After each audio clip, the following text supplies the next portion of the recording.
पहले इंदौर में सोनम ने अपने मंगेतर राजा रघुवंशी को रास्ते से हटाया और अब पुणे में 20 साल की सिया गोयल ने अपने बॉयफ्रेंड के साथ मिलकर अपने मंगेतर केतन अग्रवाल को 400 फीट गहरी खाई में धकेल दिया।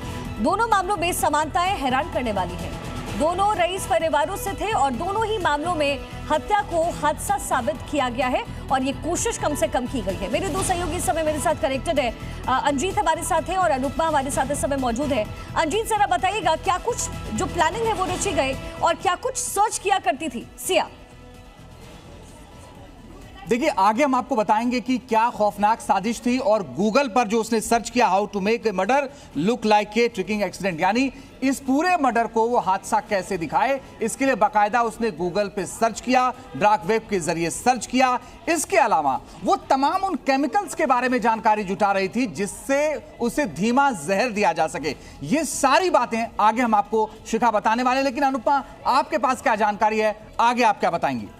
बिल्कुल अंजीत, देखिए सबसे बड़ी बात यह है कि प्लानिंग बहुत पहले से की जा रही थी, क्योंकि बाली जाने का प्लान था दोनों का। इतना ही नहीं, पासपोर्ट बकायदा सिया ने छिपा लिया था। जानकारी ये भी मिल रही है कि पहले हर कोई घर में ढूंढ रहा था कि आखिर पासपोर्ट कहाँ है केतन का, लेकिन बाद में पता चलता है, पूछताछ में पता चला कि सिया ही वो शख्स थी जिसने बकायदा पासपोर्ट छिपाया था ताकि वो लोग फोर्ट में जा सके, क्योंकि जो प्लानिंग 1 महीने से की जा रही थी। क्योंकि अब पुलिस रिपोर्ट में ये भी सामने बात आई है, डिजिटल जो फुटप्रिंट्स निकाले जा रहे हैं उसमें ये बात सामने आई है कि 2000 से ज्यादा कॉल्स जो हैं वो चेतन चौधरी और सिया के बीच में 6 महीने के अंदर की गई है। तो तमाम बड़े अपडेट्स लगातार आपको बता रहे हैं। शिखा के पास बड़ी खबर है, सीधे ले चलते हैं। शिखा, तो देखिए, हर एक एंगल से समय पुलिस जो है वो तफ्तीश करने में जुटी हुई। इसी बीच बड़ी खबर मिल रही है, पुणे के केतन मर्डर में बड़ा खुलासा भी हुआ है।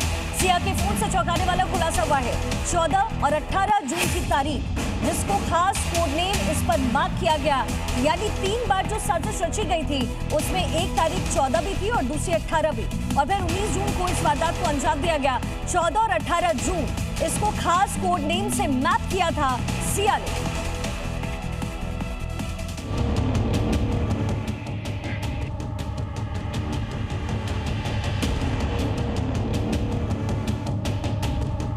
यहाँ पर सिया ने केतन को धक्का देकर नीचे गिरा दिया।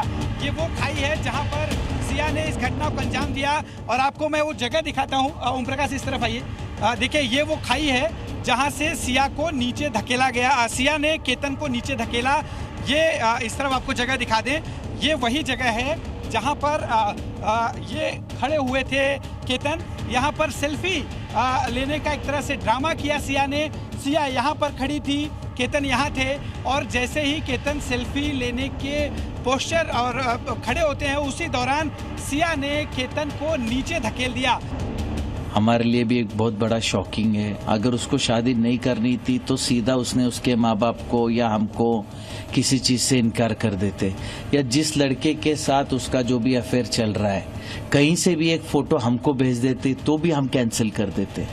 आज मेरा बेटा चला गया है, इसके पूरे जिम्मेदार सिया है और उसका बॉयफ्रेंड है। मैंने सिया को सब कुछ अपने बहू के जैसे माना था, उसने बहुत बड़ा मेरे को धोखा दिया है। सिया ने मेरे को कुछ बोला नहीं। मैंने सिर्फ पूछा कि क्या हुआ, फिर वो बोली यहाँ से गिर गया। नीचे की तरफ दिखाइए ओम प्रकाश, देखिए यहाँ से गिरने की बात कही। हाँ, यहाँ से गिर गया। फिर मैं ज़्यादा वक्त गवाया नहीं, सीधा पुलिस को इन्फॉर्म किया। फिर पुलिस आई। फिर बाद में मैंने कुछ कुछ बोला ही नहीं उसको। पुलिस आ गई, उनके हिसाब से वो इंक्वायरी कर रहे थे। लोगों ने इतना बड़ा कदम उठाने का क्यों सोचा और क्या इनकी मानसिकता है? इन लोगों की इतनी क्रूर मानसिकता है कि किसी का 26 साल का लड़का इनके थोड़े से अय्याशी के लिए मार दिया जाए। कोई मौजूद नहीं रहता, यही इसी बात का मैं जिक्र कर रहा था। 31 मई और 14 जून को यहाँ पर आकर इसी बात की रेकी की गई थी कि सुरक्षाकर्मी कहाँ कहाँ मौजूद रहते हैं, पुलिस चौकी कितनी दूर पर है, साथ ही अगर वो यहाँ से केतन को धक्का देकर गिराती है तो कितनी देर में लोग पहुँचेंगे। ये सारी प्लानिंग 31 मई और 14 जून के दौरान कर ली गई थी। बहुत झूठ बोला है, देखा जाए तो अभी बहुत सारी चीज़ें बातें आ रही है बहुत झूठ बोला है उसने मेरे साथ। नहीं, उसको मौत की सजा चाहिए, उसको, उसके भाई को भी, उसके बॉयफ्रेंड की भी, उसके माँ को भी, उसके बाप को भी।